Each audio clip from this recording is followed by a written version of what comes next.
Jane Eyre by Charlotte Brontë. Chapter 11.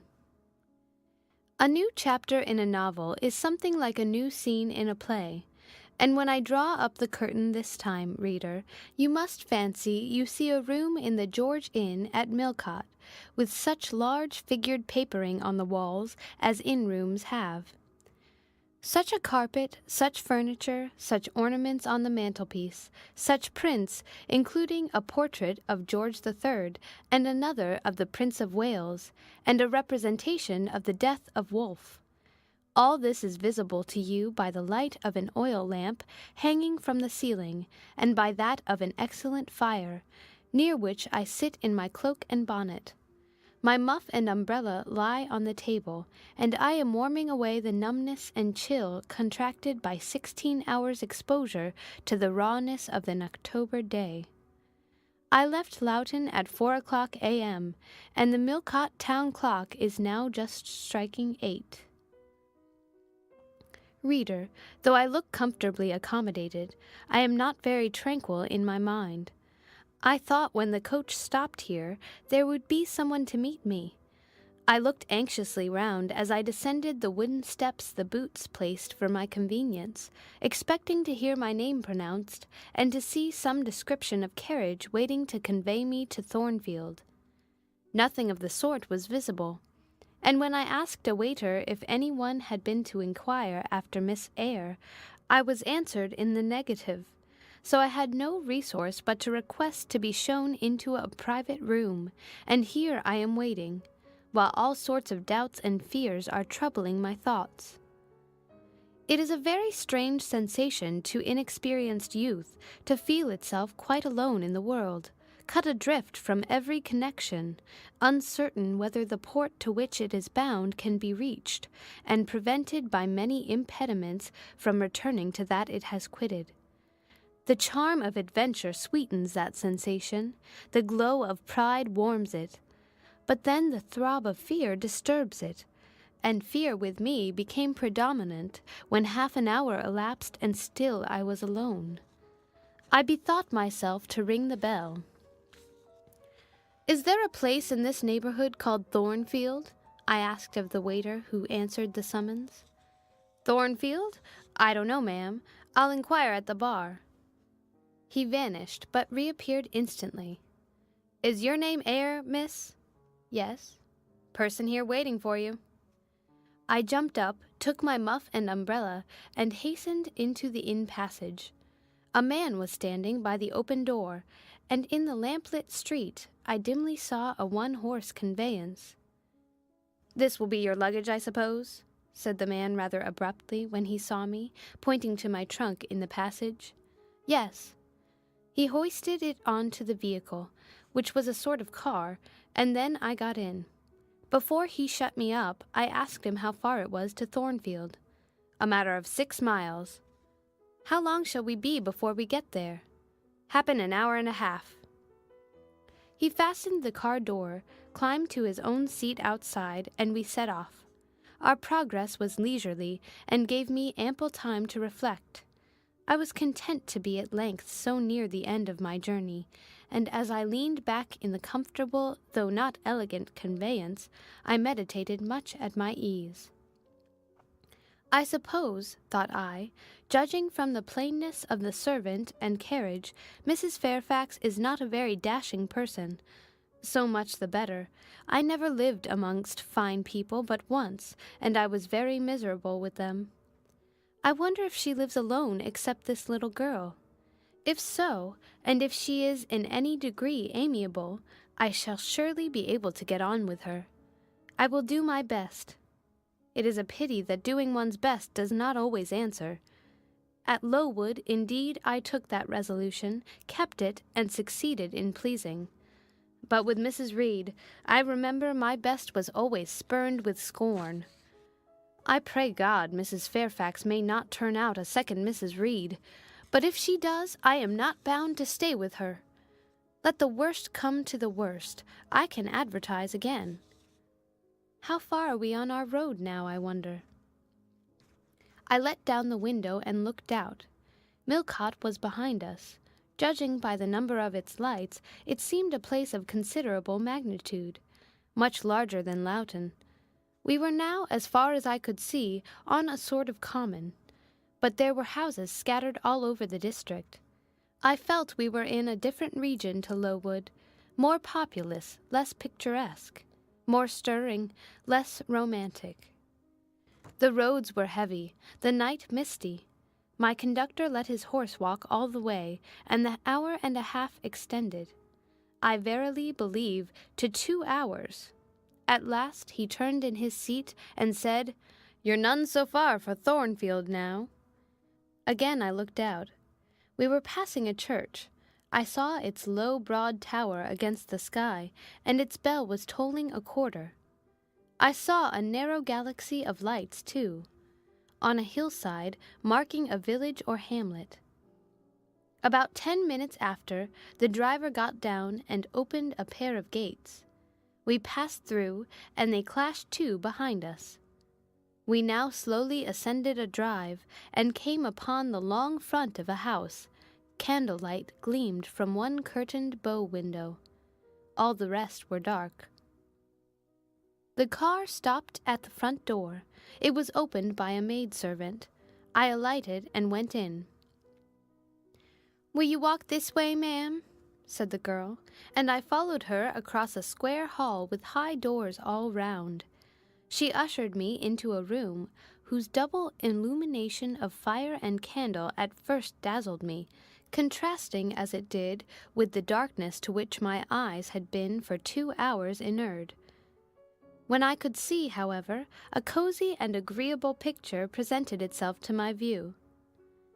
A snug small room, a round table by a cheerful fire, an armchair high-backed and old-fashioned, wherein sat the neatest imaginable little elderly lady, in widow's cap, black silk gown, and snowy muslin apron, exactly like what I had fancied Mrs. Fairfax, only less stately and milder looking. She was occupied in knitting. A large cat sat demurely at her feet. Nothing, in short, was wanting to complete the beau ideal of domestic comfort. A more reassuring introduction for a new governess could scarcely be conceived. There was no grandeur to overwhelm, no stateliness to embarrass, and then, as I entered, the old lady got up and promptly and kindly came forward to meet me. "How do you do, my dear? I am afraid you have had a tedious ride. John drives so slowly. You must be cold. Come to the fire." "Mrs. Fairfax, I suppose?" said I. "Yes, you are right. Do sit down." She conducted me to her own chair, and then began to remove my shawl and untie my bonnet strings. I begged she would not give herself so much trouble. "Oh, it is no trouble. I dare say your own hands are almost numbed with cold. Leah, make a little hot negus and cut a sandwich or two. Here are the keys of the storeroom." And she produced from her pocket a most housewifely bunch of keys and delivered them to the servant. "Now then, draw nearer to the fire," she continued. "You've brought your luggage with you, haven't you, my dear?" "Yes, ma'am." "I'll see it carried into your room," she said, and bustled out. She treats me like a visitor, thought I. I little expected such a reception. I anticipated only coldness and stiffness. This is not like what I have heard of the treatment of governesses, but I must not exult too soon. She returned, with her own hands cleared her knitting apparatus, and a book or two from the table to make room for the tray which Leah now brought, and then herself handed me the refreshments. I felt rather confused at being the object of more attention than I had ever before received, and, that too, shown by my employer and superior. But as she did not herself seem to consider she was doing anything out of her place, I thought it better to take her civilities quietly. "Shall I have the pleasure of seeing Miss Fairfax tonight?" I asked when I had partaken of what she offered me. "What did you say, my dear? I am a little deaf," returned the good lady, approaching her ear to my mouth. I repeated the question more distinctly. Miss Fairfax? Oh, you mean Miss Varens. Varens is the name of your future pupil. Indeed, then she is not your daughter. No, I have no family. I should have followed up my first inquiry by asking in what way Miss Varens was connected with her, but I recollected it was not polite to ask too many questions. Besides, I was sure to hear in time. I am so glad, she continued, as she sat down opposite to me and took the cat on her knee. I am so glad you are come. It will be quite pleasant living here now with a companion. To be sure, it is pleasant at any time, for Thornfield is a fine old hall, rather neglected of late years, perhaps, but still it is a respectable place. Yet you know in winter time one feels dreary, quite alone in the best quarters. I say alone. Leah is a nice girl, to be sure, and John and his wife are very decent people, but then you see they are only servants, and one can't converse with them on terms of equality. One must keep them at due distance, for fear of losing one's authority. I'm sure last winter it was a very severe one, if you recollect, and when it did not snow, it rained and blew. Not a creature but the butcher and postman came to my house, from November till February, and I really got quite melancholy with sitting night after night alone. I had Leah in to read to me sometimes, but I don't think the poor girl liked the task much. She felt it confining. In spring and summer one got on better. Sunshine and long days make such a difference. And then, just at the commencement of this autumn, little Adela Varens came and her nurse. A child makes a house alive all at once. And now you are here, I shall be quite gay. My heart really warmed to the worthy lady as I heard her talk, and I drew my chair a little nearer to her, and expressed my sincere wish that she might find my company as agreeable as she anticipated. "But I will not keep you sitting up late tonight," said she. "It is on the stroke of 12 now, and you have been traveling all day. You must feel tired. If you have got your feet well warmed, I'll show you your bedroom. I've had the room next to mine prepared for you. It is only a small apartment, but I thought you would like it better than one of the large front chambers. To be sure, they have finer furniture, but they are so dreary and solitary. I never sleep in them myself." I thanked her for her considerate choice, and as I really felt fatigued with my long journey, expressed my readiness to retire. She took her candle, and I followed her from the room. First she went to see if the hall door was fastened. Having taken the key from the lock, she led the way upstairs. The steps and banisters were of oak. The staircase window was high and latticed. Both it and the long gallery into which the bedroom doors opened looked as if they belonged to a church rather than a house. A very chill and vault-like air pervaded the stairs and gallery, suggesting cheerless ideas of space and solitude. And I was glad, when finally ushered into my chamber, to find it of small dimensions, and furnished in ordinary modern style. When Mrs. Fairfax had bidden me a kind good night, and I had fastened my door, gazed leisurely around, and in some measure effaced the eerie impression made by that wide hall, that dark and spacious staircase, and that long cold gallery, by the livelier aspect of my little room, I remembered that, after a day of bodily fatigue and mental anxiety, I was now at last in safe haven. The impulse of gratitude swelled my heart, and I knelt down at the bedside and offered up thanks where thanks were due, not forgetting, ere I rose, to implore aid on my further path, and the power of meriting the kindness which seemed so frankly offered me before it was earned. My couch had no thorns in it that night, my solitary room no fears. At once weary and content, I slept soon and soundly. When I awoke, it was broad day. The chamber looked such a bright little place to me as the sun shone in between the gay blue chintz window curtains, showing papered walls and a carpeted floor, so unlike the bare planks and stained plaster of Lowood, that my spirits rose at the view. Externals have a great effect on the young. I thought that a fairer era of life was beginning for me, one that was to have its flowers and pleasures, as well as its thorns and toils.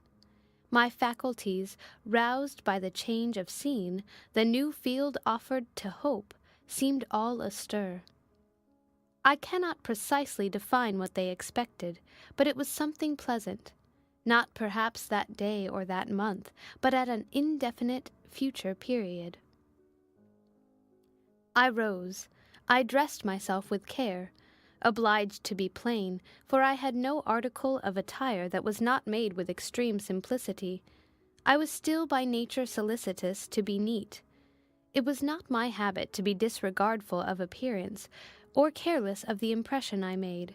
On the contrary, I ever wished to look as well as I could, and to please as much as my want of beauty would permit.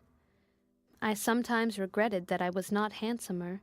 I sometimes wished to have rosy cheeks, a straight nose, and small cherry mouth. I desired to be tall, stately, and finely developed in figure. I felt it a misfortune that I was so little, so pale, and had features so irregular and so marked. And why had I these aspirations and these regrets? It would be difficult to say. I could not then distinctly say it to myself. Yet I had a reason, and a logical, natural reason, too. However, when I had brushed my hair very smooth, and put on my black frock, which, Quaker-like as it was, at least had the merit of fitting to a nicety, and adjusted my clean white tucker, I thought I should do respectably enough to appear before Mrs. Fairfax, and that my new pupil would not at least recoil from me with antipathy. Having opened my chamber window and seen that I left all things straight and neat on the toilet table, I ventured forth. Traversing the long and matted gallery, I descended the slippery steps of oak. Then I gained the hall. I halted there a minute. I looked at some pictures on the walls. One, I remember, represented a grim man in a cuirass, and one a lady with powdered hair and a pearl necklace. At a bronze lamp pendant from the ceiling, at a great clock whose case was of oak curiously carved, and ebon black with time and rubbing. Everything appeared very stately and imposing to me, but then I was so little accustomed to grandeur. The hall door, which was half of glass, stood open. I stepped over the threshold. It was a fine autumn morning. The early sun shone serenely on embrowned groves and still green fields. Advancing onto the lawn, I looked up and surveyed the front of the mansion. It was 3 stories high, of proportions not vast, though considerable. A gentleman's manor house, not a nobleman's seat. Battlements round the top gave it a picturesque look. Its grey front stood out well from the background of a rookery, whose cawing tenants were now on the wing. They flew over the lawn and grounds to alight in a great meadow, from which these were separated by a sunk fence, and where an array of mighty old thorn trees, strong, knotty, and broad as oaks, at once explained the etymology of the mansion's designation. Farther off were hills, not so lofty as those round Lowood, nor so craggy, nor so like barriers of separation from the living world, but yet quiet and lonely hills enough, and seeming to embrace Thornfield with a seclusion I had not expected to find existent so near the stirring locality of Millcote. A little hamlet, whose roofs were so blent with trees, straggled up the side of one of these hills. The church of the district stood nearer Thornfield. Its old tower top looked over a knoll between the house and gates. I was yet enjoying the calm prospect and pleasant fresh air, yet listening with delight to the cawing of the rooks, yet surveying the wide, hoary front of the hall, and thinking what a great place it was for one lonely little dame like Mrs. Fairfax to inhabit, when that lady appeared at the door. "What! Out already?" said she. "I see you are an early riser." I went up to her, and was received with an affable kiss and shake of the hand. "How do you like Thornfield?" she asked. I told her I liked it very much. "Yes," she said, "it is a pretty place, but I fear it will be getting out of order, unless Mr. Rochester should take it into his head to come and reside here permanently, or at least visit it rather oftener. Great houses and fine grounds require the presence of the proprietor." "Mr. Rochester!" I exclaimed. "Who is he?" "The owner of Thornfield," she responded quietly. "Did you not know he was called Rochester?" Of course I did not. I had never heard of him before, but the old lady seemed to regard his existence as a universally understood fact, with which everybody must be acquainted by instinct. "I thought," I continued, "Thornfield belonged to you." "To me? Bless you, child, what an idea! To me! I am only the housekeeper, the manager. To be sure, I am distantly related to the Rochesters by the mother's side, or at least my husband was. He was a clergyman, incumbent of Hay. That little village yonder on the hill, and that church near the gates was his. The present Mr. Rochester's mother was a Fairfax, and second cousin to my husband. But I never presume on the connection. In fact, it is nothing to me. I consider myself quite in the light of an ordinary housekeeper. My employer is always civil, and I expect nothing more." "And the little girl, my pupil?" "She is Mr. Rochester's ward. He commissioned me to find a governess for her. He intended to have her brought up in shire, I believe. Here she comes, with her bonne, as she calls her nurse." The enigma then was explained. This affable and kind little widow was no great dame, but a dependent like myself. I did not like her the worse for that. To the contrary, I felt better pleased than ever. The equality between her and me was real, not the mere result of condescension on her part. So much the better. My position was all the freer. As I was meditating on this discovery, a little girl, followed by her attendant, came running up the lawn. I looked at my pupil, who did not at first appear to notice me. She was quite a child, perhaps 7 or 8 years old, slightly built, with a pale, small-featured face and a redundancy of hair falling in curls to her waist. "Good morning, Miss Adela," said Mrs. Fairfax. "Come and speak to the lady who is to teach you, and to make you a clever woman some day." She approached. "C'est le ma gouvernante," said she, pointing to me and addressing her nurse, who answered, "Mais oui, certainement." "Are they foreigners?" I inquired, amazed at hearing the French language. "The nurse is a foreigner, and Adela was born on the continent, and, I believe, never left it till within 6 months ago. When she first came here, she could speak no English. Now she can make shift to talk it a little. I don't understand her. She mixes it so with French, but you will make out her meaning very well, I dare say." Fortunately, I had had the advantage of being taught French by a French lady, and as I had always made a point of conversing with Madame Pirot as often as I could, and had besides, during the last 7 years, learnt a portion of French by heart daily, applying myself to take pains with my accent, and imitating as closely as possible the pronunciation of my teacher, I had acquired a certain degree of readiness and correctness in the language, and was not likely to be much at a loss with Mademoiselle Adela.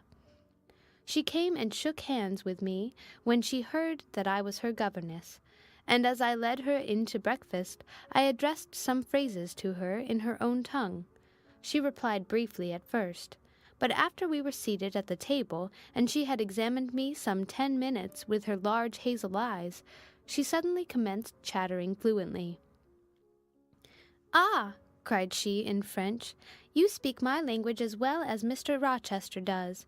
I can talk to you as I can to him, and so can Sophie. She will be glad. Nobody here understands her. Madame Fairfax is all English. Sophie is my nurse. She came with me over the sea in a great ship with a chimney that smoked. How did it smoke? And I was sick, and so was Sophie, and so was Mr. Rochester.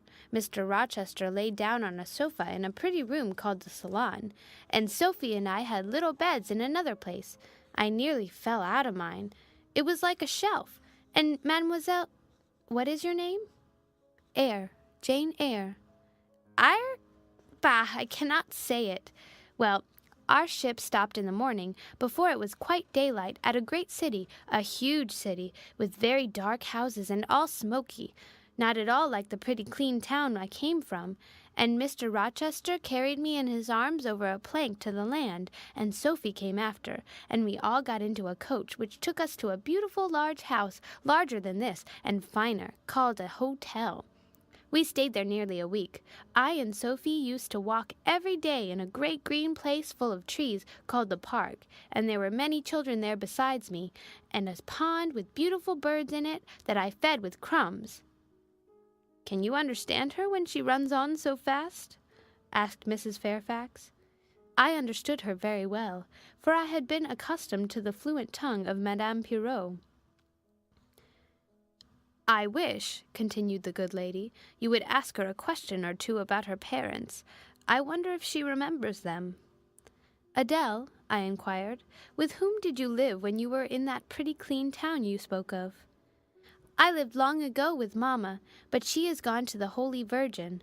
Mamma used to teach me to dance and sing and to say verses. A great many gentlemen and ladies came to see Mamma, and I used to dance before them, or to sit on their knees and sing to them. I liked it. Shall I let you hear me sing now?" She had finished her breakfast, so I permitted her to give a specimen of her accomplishments. Descending from her chair, she came and placed herself on my knee. Then, folding her little hands demurely before her, shaking back her curls and lifting her eyes to the ceiling, she commenced singing a song from some opera. It was the strain of a forsaken lady, who, after bewailing the perfidy of her lover, calls pride to her aid, desires her attendant to deck her in the brightest jewels and richest robes, and resolves to meet the false one that night at a ball, and prove to him, by the gaiety of her demeanor, how little his desertion has affected her.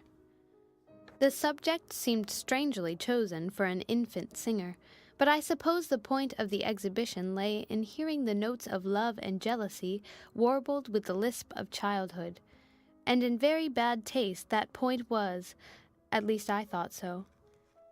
Adele sang the canzonet tunefully enough, and with the naivety of her age.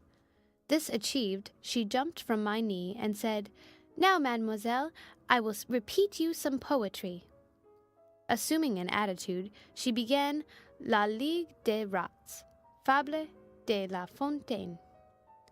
She then declaimed the little piece with an attention to punctuation and emphasis, a flexibility of voice and an appropriateness of gesture, very unusual indeed at her age, and which proved she had been carefully trained. "Was it your mamma who taught you that piece?" I asked. "Yes, and she just used to say it in this way. Qu'avez-vous donc? Lui dit un de ces rats parler." She made me lift my hand, so to remind me to raise my voice at the question. "Now shall I dance for you?" "No, that will do. But after your mamma went to the Holy Virgin, as you say, with whom did you live then?" "With Madame Frederic and her husband. She took care of me, but she is nothing related to me. I think she is poor, for she had not so fine a house as mamma. I was not long there. Mr. Rochester asked me if I would like to go and live with him in England, and I said yes, for I knew Mr. Rochester before I knew Madame Frederic, and he was always kind to me and gave me pretty dresses and toys. But you see he has not kept his word, for he has brought me to England, and now he has gone back again himself, and I never see him." After breakfast, Adele and I withdrew to the library, which room, it appears, Mr. Rochester had directed should be used as the schoolroom. Most of the books were locked up behind glass doors, but there was one bookcase left open containing everything that could be needed in the way of elementary works, and several volumes of light literature, poetry, biography, travels, a few romances, etc.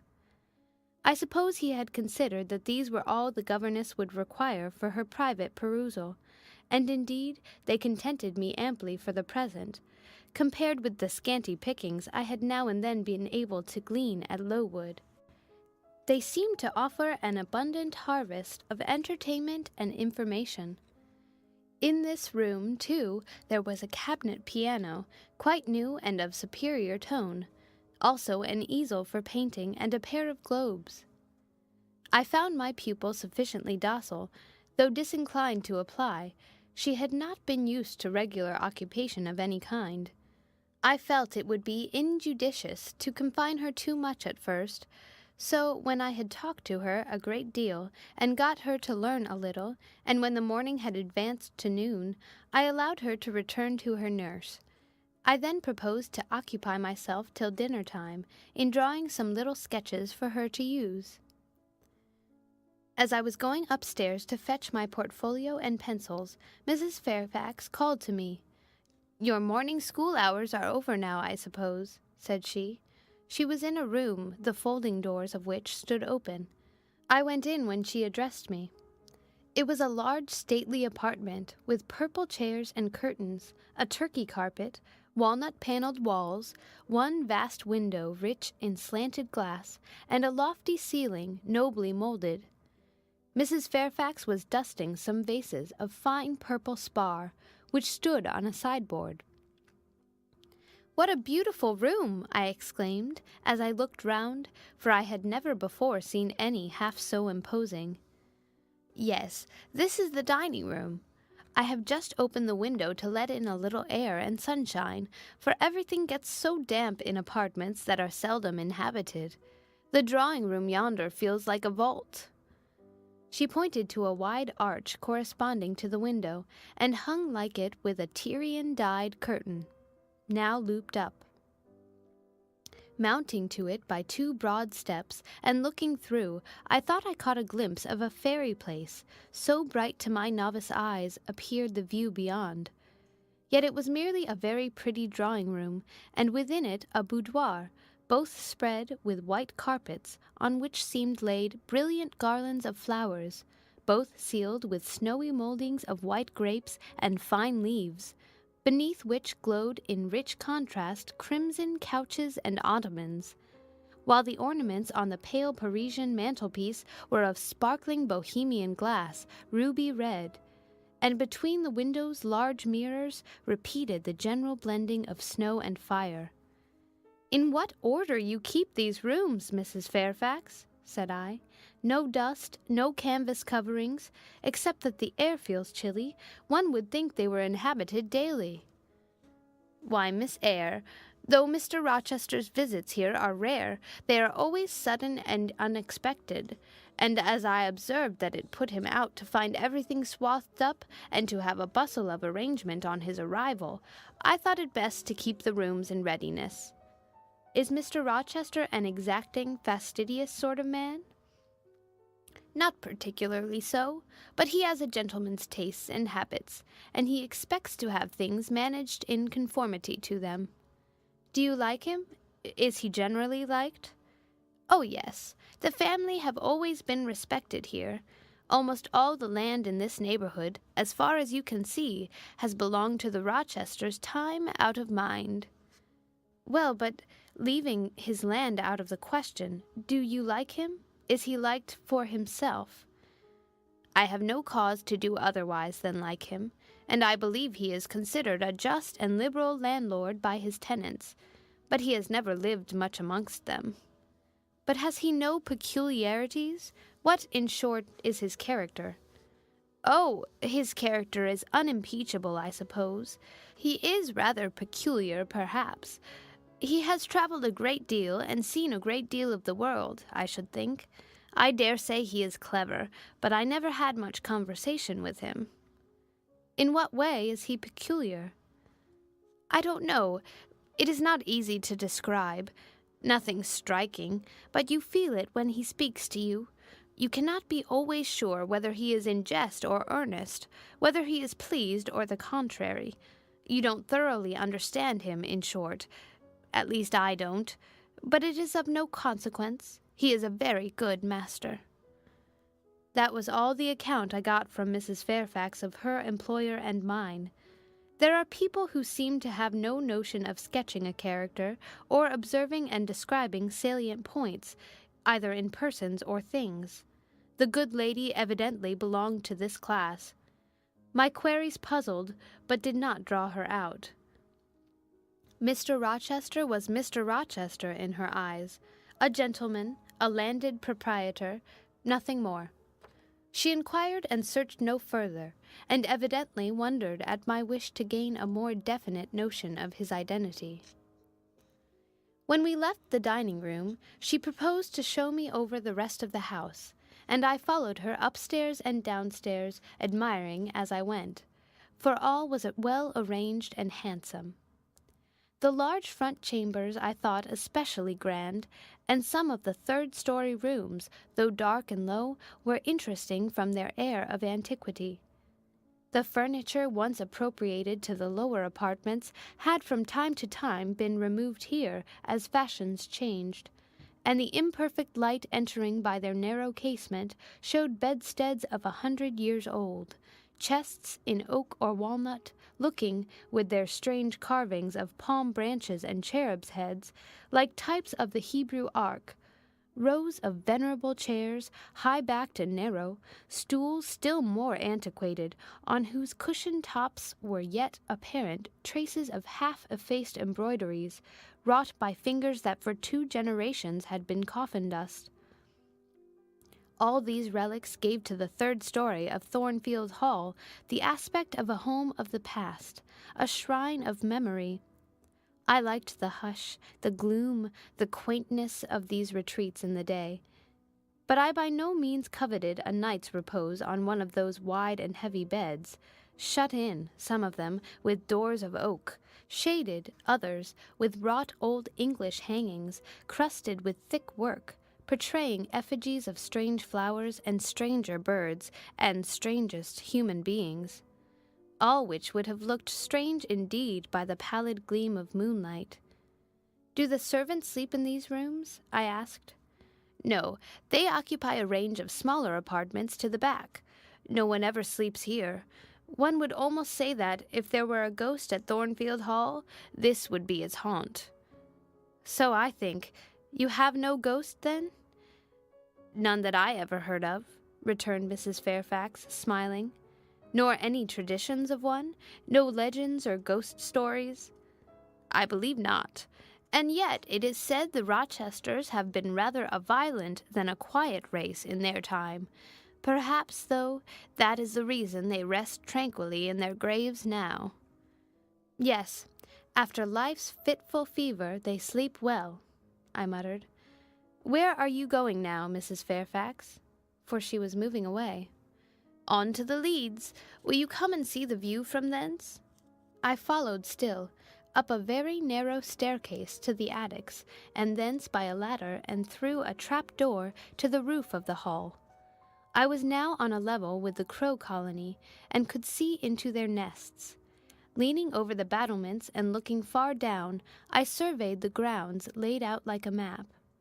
The bright and velvet lawn closely girdling the grey base of the mansion, the field wide as a park, dotted with its ancient timber, the wood, dun and sere, divided by a path visibly overgrown, greener with moss than the trees were with foliage, the church at the gates, the road, the tranquil hills, all reposing in the autumn day's sun. The horizon bounded by a propitious sky, azure, marbled with pearly white. No feature in the scene was extraordinary, but all was pleasing. When I turned from it and repassed the trap-door, I could scarcely see my way down the ladder. The attic seemed black as a vault compared with that arch of blue air to which I had been looking up, and to that sunlit scene of grove, pasture, and green hill of which the hall was the center, and over which I had been gazing with delight. Mrs. Fairfax stayed behind a moment to fasten the trap-door. I, by drift of groping, found the outlet from the attic, and proceeded to descend the narrow garret staircase. I lingered in the long passage to which this led, separating the front and back rooms of the third story, narrow, low, and dim, with only one little window at the far end, and looking, with its 2 rows of small black doors all shut, like a corridor in some Bluebeard's castle. While I paced softly on, the last sound I expected to hear in so still a region, a laugh, struck my ear. It was a curious laugh, distinct, formal, mirthless. I stopped. The sound ceased, only for an instant. It began again, louder, for at first, though distinct, it was very low. It passed off in a clamorous peal that seemed to wake and echo in every lonely chamber, though it originated but in one, and I could have pointed out the door whence the accents issued.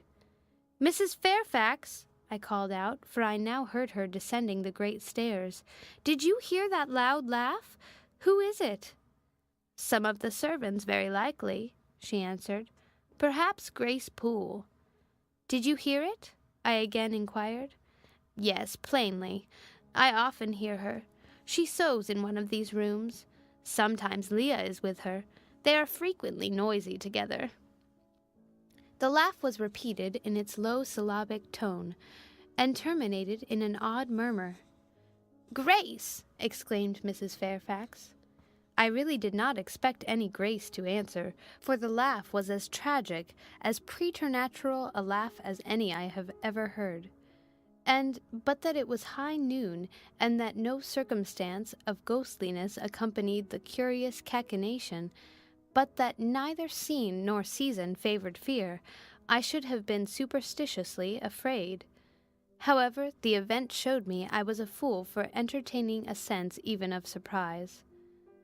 The door nearest me opened, and a servant came out, a woman of between 30 and 40, a set, square-made figure, red-haired and with a hard, plain face. Any apparition less romantic or less ghostly could scarcely be conceived. "Too much noise, Grace," said Mrs. Fairfax. "Remember directions." Grace curtsied silently and went in. "She is a person we have to sew and assist Leah in her housemaid's work," continued the widow. "Not altogether unobjectionable in some points, but she does well enough. By the by, how have you got on with your new pupil this morning?" The conversation, thus turned on Adele, continued till we reached the light and cheerful region below. Adele came running to meet us in the hall, exclaiming, "Mesdames, vous êtes servies," adding, "J'ai bien fait moi." We found dinner ready and waiting for us in Mrs. Fairfax's room. End of chapter. Read by Amanda Eland for